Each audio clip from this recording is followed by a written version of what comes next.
आज की इस वीडियो में हम लोग बात करेंगे हार्ट अटैक के ऊपर। ये वीडियो बहुत ही नॉलेजेबल होगा क्योंकि हार्ट अटैक से लेकर के हम बहुत सारे बेसिक पॉइंट्स भी ध्यान करेंगे। तो हार्ट अटैक के बारे में जानने से पहले हम लोग ये जानते हैं कि हार्ट का हमारे बॉडी पर कैसा काम रहता है। तो हार्ट का जो काम रहता है वो ये रहता है कि हार्ट का जो ब्लड होता है उसको पंप करना रहता है।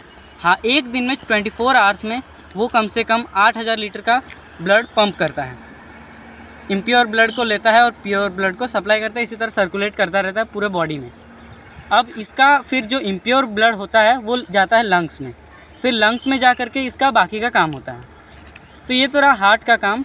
अब हम आते हैं कि वो आम गलती जो कि अब लोग कर रहे हैं अभी के टाइम पे, क्योंकि WHO का रिपोर्ट की माने तो अभी ज़्यादातर एज जो कि इंडिया में हो रहे हैं वो है 31 से 40, यानी कि देखा जाए तो यंग एज के लोग ज़्यादातर हार्ट अटैक से सफ़र कर रहे हैं और इंडिया ही सबसे ज़्यादा रैंक हो चुका है। 2018 की रिपोर्ट देखें तो उसमें आया था करीबन 18,000 से लेकर के आंकड़ा अभी 2021 का 28,000 तक बढ़ चुका है। कितना ज़्यादा बढ़ा है दोस्तों इसमें।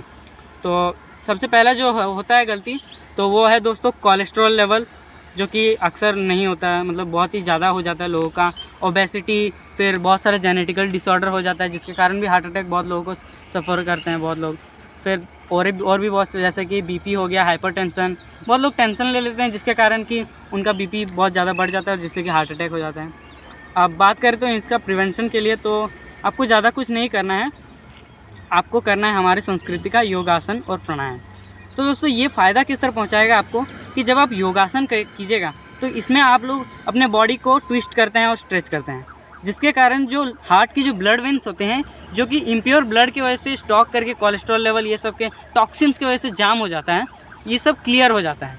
और जो यही चीज़ हमारे लंग्स में भी अब आता है, जैसे कि मैंने बताया ये हार्ट का ब्लड अब इधर पे लंग्स में जाएगा, तो लंग्स में अब ये क्या करेगा, लंग्स में होते हैं कम से कम 3 से 4 करोड़ ऐसे छोटे छोटे छेद होते हैं जिसके कारण वो क्लियर होता है दोस्तों।